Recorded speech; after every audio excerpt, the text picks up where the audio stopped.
ನಮಸ್ತೆ ಸ್ನೇಹಿತರೆ. ತತ್ವಸಾರದ ಕರ್ಮ ಸಿದ್ಧಾಂತದ ಮೊದಲನೆಯ ಭಾಗಕ್ಕೆ ಸ್ವಾಗತ ಸುಸ್ವಾಗತ. ಕಳೆದ ಸಂಚಿಕೆಯಲ್ಲಿ ಮುನ್ನುಡಿ ಭಾಗದಲ್ಲಿ ಕರ್ಮ ಸಿದ್ಧಾಂತದ ಬಗ್ಗೆ ಕೆಲವೊಂದು ವಿಷಯಗಳನ್ನ ಸ್ಪಷ್ಟಪಡಿಸಿದ್ದೆ. ಅದರ ಮುಂದುವರಿದ ಭಾಗವಾಗಿ ಇಂದಿನ ಸಂಚಿಕೆಯಲ್ಲಿ ಹಲವು ವಿಚಾರಗಳನ್ನ ತಿಳ್ಕೊಳ್ಳೋಣ. ನೀವು ಮೊದಲ ಬಾರಿಗೆ ವೀಕ್ಷಣೆ ಮಾಡ್ತಾಯಿದ್ರೆ ದಯಮಾಡಿ ಮುನ್ನುಡಿ ಭಾಗದಿಂದ ಈ ಸಂಚಿಕೆಗಳನ್ನ ನೋಡ್ಕೊಬರಬೇಕಾಗಿ ವಿನಂತಿ. ಇಂತಹ ಆಸಕ್ತಿದಾಯಕ ವಿಚಾರಗಳಿಗೆ ಈ ನಮ್ಮ ಚಾನಲನ್ನು ಬೆಂಬಲಿಸಿ ಹಾಗೂ ನಿಮ್ಮ ಜ್ಞಾನ ಹಾಗೂ ಮೋಕ್ಷಕ್ಕೆ ಕಾರಣರಾಗಿ. ಇನ್ನು ವಿಷಯಕ್ಕೆ ಬರೋಣ. ಈ ಕರ್ಮ ಸಿದ್ಧಾಂತವನ್ನು ತಿಳ್ಕೊಳ್ಳುವಂಥ ಮೊದಲು ನಮ್ಮ ಅಸ್ತಿತ್ವ, ನಮ್ಮ ಕಾರ್ಯಚಟುವಟಿಕೆ, ನಾವು ಈ ಗ್ರಹದ ಮೇಲೆ ವಾಸಿಸುತ್ತಿರುವ ಉದ್ದೇಶ, ಇವುಗಳ ಬಗ್ಗೆ ಸರಳವಾಗಿ ತಿಳ್ಕೊಳ್ಳೋಣ. ನಾನು ನಿಮಗೆ ಕಳೆದ ಸಂಚಿಕೆಯಲ್ಲಿ ತಿಳಿಸಿದ ಹಾಗೆ ಇದು ಕರ್ಮಭೂಮಿಯಾಗಿದೆ.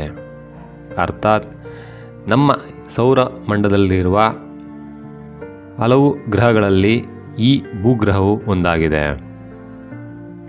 ಇಲ್ಲಿ ಸೃಷ್ಟಿ ಹಾಗೂ ಜೀವಿಗಳ ಉಗಮವಾಗಿದೆ. ಈ ಗ್ರಹದ ಮೇಲೆ ಸೃಷ್ಟಿ ಅನಾದಿಯಾಗಿದೆ.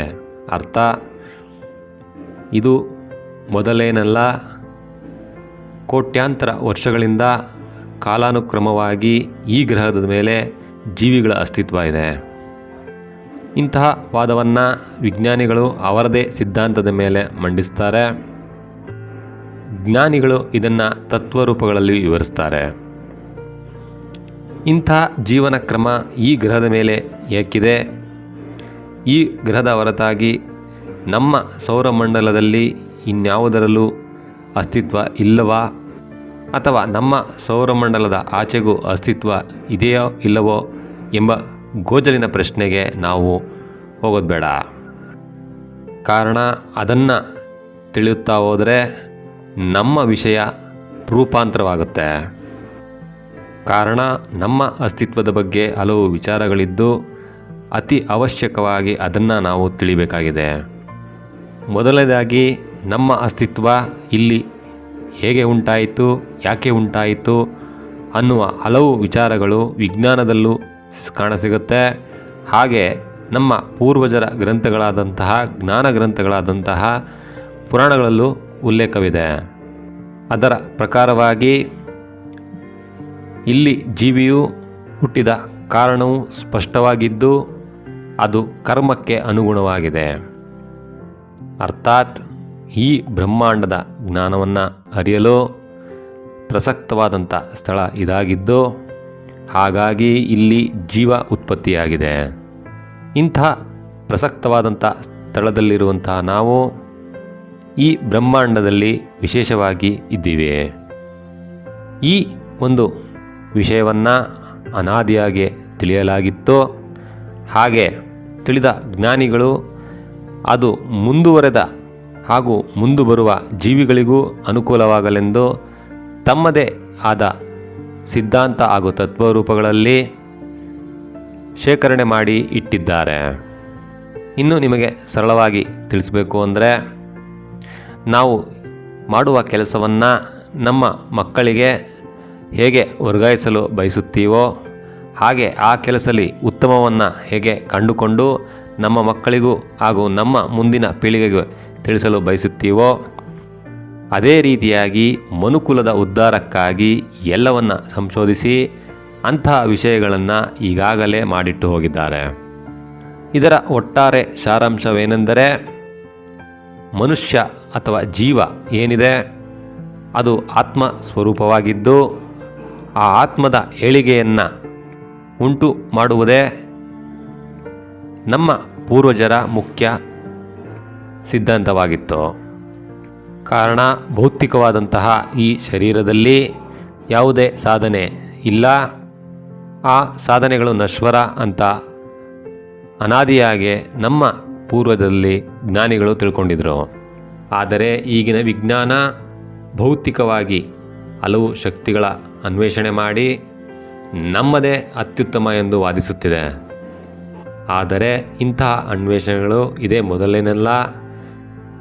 ಅನಾದಿಯಾಗಿ ಇಂತಹ ಅನ್ವೇಷಣೆಗಳು ಮೂಡಿಬಂದಿದ್ದು ಇದರಿಂದ ಯಾವ ಪ್ರಯೋಜನವೂ ಇಲ್ಲ. ಅರ್ಥಾತ್ ನಾವು ಮತ್ತಷ್ಟು ಚಕ್ರಗಳ ಸುಳಿಗಳಿಗೆ ಸಿಲುಕುವ ಹಾಗೆ ಇಲ್ಲೇ ಹುಟ್ಟು ಸಾವುಗಳ ನಡುವೆ ಜೀವನ ಅನ್ನೋ ಬಂಧನದಲ್ಲಿ ಜೀವಿಸ್ತಾ ಇರಬೇಕಾಗುತ್ತೆ.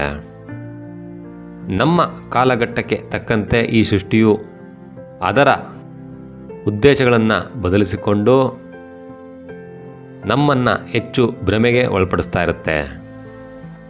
ಆದ್ದರಿಂದ ನಾವು ವಾಸ್ತವಕ್ಕೆ ಬರಬೇಕೆಂದರೆ ಮೊದಲನೇದಾಗಿ ನಾವು ನಮ್ಮ ಅಸ್ತಿತ್ವದ ಬಗ್ಗೆ ತಿಳಿಬೇಕು. ಅರ್ಥಾತ್ ನಾವು ಈ ಗ್ರಹದ ಮೇಲೆ ವಾಸಿಸುತ್ತಿರುವ ಉದ್ದೇಶ ಹಾಗೂ ನಾವು ಯಾವ ಕಡೆಗೆ ಪ್ರಯಾಣಿಸುತ್ತಿದ್ದೇವೆ, ನಮ್ಮ ಮೂಲ ಯಾವುದು, ಹಾಗೆ ನಮ್ಮ ಅಂತ್ಯ ಯಾವುದು ಎಂಬುದನ್ನು ತಿಳಿಬೇಕು. ಅದನ್ನು ಸ್ಪಷ್ಟಪಡಿಸಬೇಕು ಅಂದರೆ ನೀವು ಕರ್ಮ ಸಿದ್ಧಾಂತವನ್ನು ತಿಳಿಯಲೇಬೇಕಾಗತ್ತೆ. ಸ್ನೇಹಿತರೆ, ಇದು ಬರೀ ಗ್ರಂಥಗಳಲ್ಲೇ ಅಷ್ಟೇ ಅಲ್ಲದೆ ನಮಗೆ ಸೃಷ್ಟಿಯ ಮೂಲದಿಂದಲೂ ದೊರೆತಿದೆ. ಅರ್ಥಾತ್ ಈ ಸೃಷ್ಟಿಯ ಜೊತೆ ನಿರಂತರ ಸಂಪರ್ಕದಲ್ಲಿರುವಂತಹ ನಾವು ಸೃಷ್ಟಿಯ ರಹಸ್ಯಗಳನ್ನು ತಿಳಿಸಲು ಕೇಳಿಕೊಂಡಾಗ ಬಂದ ಉತ್ತರವೇ ಇದಾಗಿದೆ. ಆದ್ದರಿಂದಲೇ ಇಲ್ಲಿ ಜೀವಿಸುವಂತಹ ಎಲ್ಲ ಜೀವಿಗಳಿಗೂ ಕರ್ಮಜೀವಿಗಳು ಅಂತ ಕರಿಬೇಕಾಗತ್ತೆ. ಇದನ್ನು ನಾವು ಸ್ವಲ್ಪ ಸರಳವಾಗಿ ತಿಳ್ಕೊಳ್ಳೋಣ ಬನ್ನಿ. ಈಗ ತಾನೇ ಒಂದು ಕಂಪನಿಯಲ್ಲಿ ಕೆಲಸಕ್ಕೆ ಸೇರಿಕೊಂಡಿದ್ದೀವಿ. ನಾವು ಕೆಳದರ್ಜೆಯ ನೌಕರರಾಗಿ ಸೇರಿಕೊಂಡಿದ್ದೀವಿ. ನಾವು ಆ ಕಂಪನಿಯ ರಿಟೈರ್ಮೆಂಟ್ ಹೊತ್ತಿಗೆ ಅಂದರೆ ಅರ್ಥಾತ್ ನಮ್ಮ ಕೆಲಸದಿಂದ ನಿವೃತ್ತಿಯ ಹೊತ್ತಿಗೆ ನಾವು ಉತ್ತಮ ಹುದ್ದೆಯಲ್ಲಿರಬೇಕು. ಸಹಜವಾಗಿ ನಾವೆಲ್ಲ ಅದನ್ನೇ ಬಯಸ್ತೀವಿ. ಇಲ್ಲಿ ಯಾರೂ ಕೂಡ ಉತ್ತಮ ಹುದ್ದೆಯಿಂದ ಕೆಳದರ್ಜೆ ನೌಕರನಾಗಿ ನಿವೃತ್ತಿ ಹೊಂದೋದನ್ನು ಇಷ್ಟಪಡೋದಿಲ್ಲ. ಅದೇ ರೀತಿಯಾಗಿ ನಮ್ಮ ಆತ್ಮವು ಉತ್ತಮ ದರ್ಜೆಗೆ ಸಾಗೋದಕ್ಕೆ ಬಯಸುತ್ತೆ. ಅದಕ್ಕಾಗಿ ವಿಶೇಷವಾದಂಥ ಒಂದು ಜಾಗವನ್ನು ಹುಡುಕಿ ಅದು ತನಗೆ ಎಲ್ಲ ರೀತಿಯಿಂದಲೂ ಅರ್ಥಾತ್ ಸೆಕ್ಯೂರಿಟಿ ಇರುವಂಥ ಜಾಗ ಯಾವುದು ಅಂತ ಸ್ಪಷ್ಟಪಡಿಸ್ಕೊಂಡೇ ಈ ಕರ್ಮಭೂಮಿ ಮೇಲೆ ಜನಿಸಿದೆ. ಇಂದಿನ ಕಾಲದಲ್ಲಿ ಬುದ್ಧಿವಂತಿಕೆಯನ್ನು ಬಯಸುವ ನಾವು ಇಂತಹ ವಿಷಯವನ್ನು ಅತಿ ತಿರಸ್ಕಾರವಾಗಿ ಭಾವಿಸ್ತಾ ಇದ್ದೀವಿ.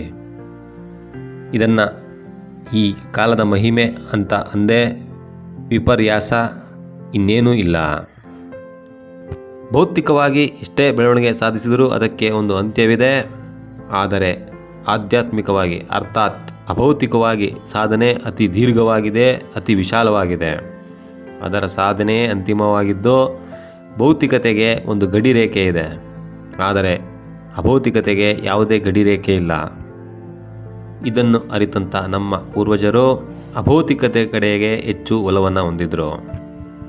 ಹಾಗೆ ಅವರು ದೇಹ ಉದ್ಧಾರಕ್ಕಿಂತ ಆತ್ಮ ಉದ್ಧಾರವನ್ನು ಹೆಚ್ಚು ನಂಬಿದರು.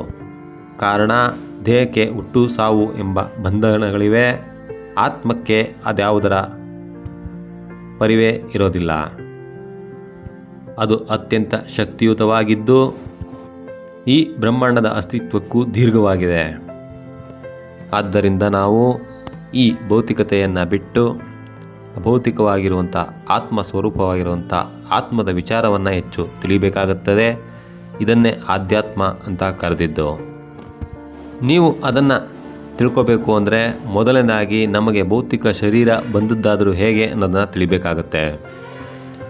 ಮತ್ತೆ ಆ ಮೂಲವನ್ನು ಕೆದಕಿದಾಗ ಉಂಟಾಗುವುದೇ ಕರ್ಮ ಎಂಬ ಒಂದು ಸಿದ್ಧಾಂತ. ವೀಕ್ಷಕರೇ, ಇದನ್ನು ನೀವು ಸೂಕ್ಷ್ಮವಾಗಿ ಗಮನಿಸಿದಾಗ ನಿಮಗೆ ಪ್ರತಿಯೊಬ್ಬರಿಗೂ ಅರ್ಥವಾಗುತ್ತೆ. ಇಲ್ಲಿ ಆಸ್ತಿಕರು ಅಥವಾ ನಾಸ್ತಿಕರು ಎಂಬ ಭೇದವಿರೋದಿಲ್ಲ. ಇಂಥ ವಿಚಾರಗಳನ್ನು ನಿಮ್ಮ ಆತ್ಮ ಹೆಚ್ಚೆಚ್ಚು ತಿಳಿಯಲು ಹಾಗೂ ತಿಳಿಸಲು ಇಷ್ಟಪಡುತ್ತೆ. ಆದರೆ ನಾವು ಬುದ್ಧಿ ಹಾಗೂ ಬುದ್ಧಿಶಕ್ತಿಯ ಮನಸ್ಸಿಗೆ ಬೆಲೆ ಕೊಟ್ಟು ಆತ್ಮನ ನಿರ್ಧಾರವನ್ನು ತಳ್ಳಿ ಹಾಕ್ಬಿಡ್ತೇವೆ.